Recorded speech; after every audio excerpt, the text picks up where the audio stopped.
Hello friends, ಇವತ್ತಿನ ನನ್ನ recipe north ಕರ್ನಾಟಕದ ಸ್ಪೆಷಲ್ ಕರ್ಚಿಕಾಯಿ. ಇದು ಒಂದು ಡ್ರೈ ಸ್ವೀಟ್. ಈ ಕರ್ಚಿಕಾಯಿಯಲ್ಲಿ ಎಲ್ಲ ಡ್ರೈ ಸಾಮಗ್ರಿಗಳನ್ನು ಯೂಸ್ ಮಾಡೋದ್ರಿಂದ ಇದನ್ನು ನೀವು 10 ರಿಂದ 15 ದಿನಗಳವರೆಗೆ ಆರಾಮಾಗಿ ಸ್ಟೋರ್ ಮಾಡಿ ತಿನ್ನಬಹುದು. ಈ ಕರ್ಚಿಕಾಯಿಯನ್ನು ನಾರ್ತ್ ಕರ್ನಾಟಕ ಸೈಡಲ್ಲಿ ಹೆಚ್ಚಾಗಿ ನಾಗರ ಪಂಚಮಿ ಮತ್ತು ದೀಪಾವಳಿ ದಿನಗಳಲ್ಲಿ ಹೆಚ್ಚಾಗಿ ಮಾಡುತ್ತಾರೆ. ಬನ್ನಿ ಹಾಗಾದ್ರೆ ಈ ಕರ್ಚಿಕಾಯಿಯನ್ನು ಹೇಗೆ ಮಾಡೋದು ಅಂತ ನೋಡೋಣ.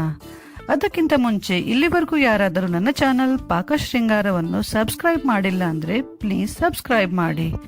ಫಸ್ಟ್ ಸ್ಟೆಪ್ ಅಲ್ಲಿ ಕರ್ಚಿಕಾಯಿ ಮಾಡಲು ನಾನು ಹಿಟ್ಟು ಕಲಿಸ್ತಾ ಇದ್ದೇನೆ. ಹಿಟ್ಟು ಕಲಿಸಲು 1 ಕಪ್ ಚಿರೋಟಿ ರವೆ, 1 ಕಪ್ ಮೈದಾ, ರುಚಿಗೆ ತಕ್ಕಷ್ಟು ಉಪ್ಪು, 2 ಟೇಬಲ್ ಸ್ಪೂನ್ ಎಣ್ಣೆಯನ್ನು ಸ್ವಲ್ಪ ಬಿಸಿ ಮಾಡಿ ಇಟ್ಕೊಳ್ಳಿ. ನಂತರ ಮೈದಾ, ಚಿರೋಟಿ ರವೆ, ಉಪ್ಪು ಎಲ್ಲವನ್ನು ಚೆನ್ನಾಗಿ ಮಿಕ್ಸ್ ಮಾಡಿ ಅದಕ್ಕೆ ಕಾಯಿಸಿದ ಎಣ್ಣೆ ಹಾಕ್ಬಿಟ್ಟು ಅದನ್ನು ಕೂಡ ಚೆನ್ನಾಗಿ ಮಿಕ್ಸ್ ಮಾಡಿ ನಂತರ ಸ್ವಲ್ಪ ನೀರು ಹಾಕ್ತಾ ಹಿಟ್ಟನ್ನು ಕಲಿಸ್ತಾ ಹೋಗಬೇಕು. ಹಿಟ್ಟು ಸ್ವಲ್ಪ ಗಟ್ಟಿ ಇರಬೇಕು, ಚಪಾತಿ ಹದಕ್ಕಿಂತ ಸ್ವಲ್ಪ ಗಟ್ಟಿ ಇರಬೇಕು. ಹಿಟ್ಟನ್ನು ಕಲಸಿದ ಮೇಲೆ ಮುಚ್ಚಿಡಿ ಮತ್ತು ಕಲಸಿದ ಹಿಟ್ಟನ್ನು ನಾವು 1 ರಿಂದ 2 ಗಂಟೆ ಚೆನ್ನಾಗಿ ನೆನೆಸಬೇಕು. ನಾನಿಲ್ಲಿ ಆಲ್ರೆಡಿ ಹಿಟ್ಟನ್ನು ಕಲಸಿಟ್ಟಿದ್ದೀನಿ. ಇಷ್ಟು ಗಟ್ಟಿ ಇದ್ರೆ ಸಾಕು.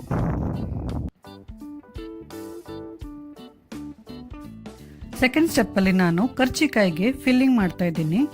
ಅದಕ್ಕೆ 1 ಕಪ್ ಪುಟಾಣಿ ಅಥವಾ ಹುರ್ಗಡ್ಲೆ, 1 ಕಪ್ ಹುರಿದಿರುವ ಬಿಳಿ ಎಳ್ಳು, 1/4 ಕಪ್ ಸಕ್ಕರೆ, 1 ಕಪ್ ಬೆಲ್ಲ, 2 ಟೇಬಲ್ ಸ್ಪೂನ್ ಹುರಿದಿರುವ ಗಸಗಸೆ, 1 ಕಪ್ ತುರಿದಿರುವ ಒಣ ಕೊಬ್ಬರಿ ಮತ್ತು 4 ರಿಂದ 5 ಏಲಕ್ಕಿ.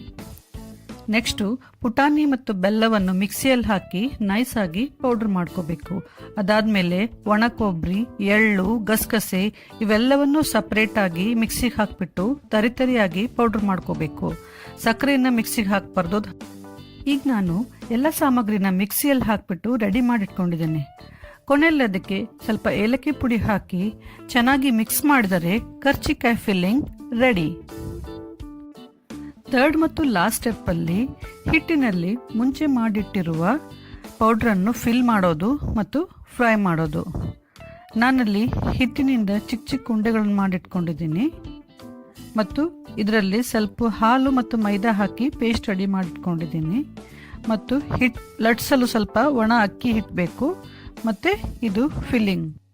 ಆಗಲೇ ಮಾಡಿಟ್ಟಿರೋ ಚಿಕ್ಕ ಚಿಕ್ಕ ಉಂಡೆಗಳಿಂದ ಈ ಥರ ಉದ್ದಕ್ಕೆ ಎಲೆ ಆಕಾರದಲ್ಲಿ ಲಟ್ಸ್ಕೋಬೇಕು. ಅದಕ್ಕೊಂಚೂರು ಅಕ್ಕಿ ಹಿಟ್ಟು ಹಚ್ಕೊಂಡ್ಬಿಟ್ಟು ಲಟ್ಸ್ಕೋಬೇಕು. ಅಕ್ಕಿ ಹಿಟ್ಟು ಹಚ್ಚೋದ್ರಿಂದ ಅಂಟೋದಿಲ್ಲ ಮತ್ತು ಕರ್ಚಿಕಾಯಿ ಇದರಿಂದ ಗರಿ ಗರಿ ಕೂಡ ಆಗುತ್ತದೆ. ಎಲ್ಲವನ್ನು ಈ ಥರ ಲಟ್ಸಿ ರೆಡಿ ಮಾಡಿ ಇಟ್ಕೋಬೇಕು. ಲಟ್ಸಿರುವ ಈ ಎಲೆಗಳಲ್ಲಿ ಪೌಡರ್ ಫಿಲ್ಲಿಂಗ್ ಅನ್ನು ಮಧ್ಯದಲ್ಲಿ ಈ ಥರ ಹಾಕಿ ಸೈಡಲ್ಲಿ ಮುಂಚೆ ರೆಡಿ ಮಾಡಿಟ್ಟುಕೊಂಡಿರುವ ಮೈದಾ ಮತ್ತು ಹಾಲಿನ ಪೇಸ್ಟನ್ನು ಹಚ್ಚಿ ಕರ್ಚಿಕಾಯಿ ತುದಿಗಳನ್ನು ಚೆನ್ನಾಗಿ ಒತ್ತಿ ಕ್ಲೋಸ್ ಮಾಡಬೇಕು. ಈಗ ಕರ್ಚಿಕಾಯಿ ಕರಿಯಲು ರೆಡಿಯಾಗಿ ಕಡಾಯಲ್ಲಿ ನಾನು ಎಣ್ಣೆ ಕಾಯಲಿಟ್ಟಿದ್ದೆ. ಎಣ್ಣೆ ಇವಾಗ ಚೆನ್ನಾಗಿ ಕಾಯ್ದಿದ್ದೆ. ಈ ಎಣ್ಣೆಯಲ್ಲಿ ಮುಂಚೆ ರೆಡಿ ಮಾಡಿಟ್ಟಿರುವ ಕರ್ಚಿಕಾಯಿಯನ್ನು ನಿಧಾನವಾಗಿ ಹಾಕಿ ನೆಕ್ಸ್ಟ್ ಮೀಡಿಯಂ ಉರಿಯಲ್ಲಿ 2 ಸೈಡಲ್ಲಿ ಚೆನ್ನಾಗಿ ಕರಿಬೇಕು. ಮೀಡಿಯಂ ಉರಿಯಲ್ಲಿ ನಿಧಾನವಾಗಿ ಕರಿಬೇಕು. ಸೊ ಫ್ರೆಂಡ್ಸ್, ಈಗ ಬಿಸಿ ಬಿಸಿಯಾದ ಗರಿ ಗರಿಯಾದ ನಾರ್ತ್ ಕರ್ನಾಟಕದ ಸ್ಪೆಷಲ್ ಕರ್ಚಿಕಾಯಿ ರೆಡಿ ಆಗಿದೆ.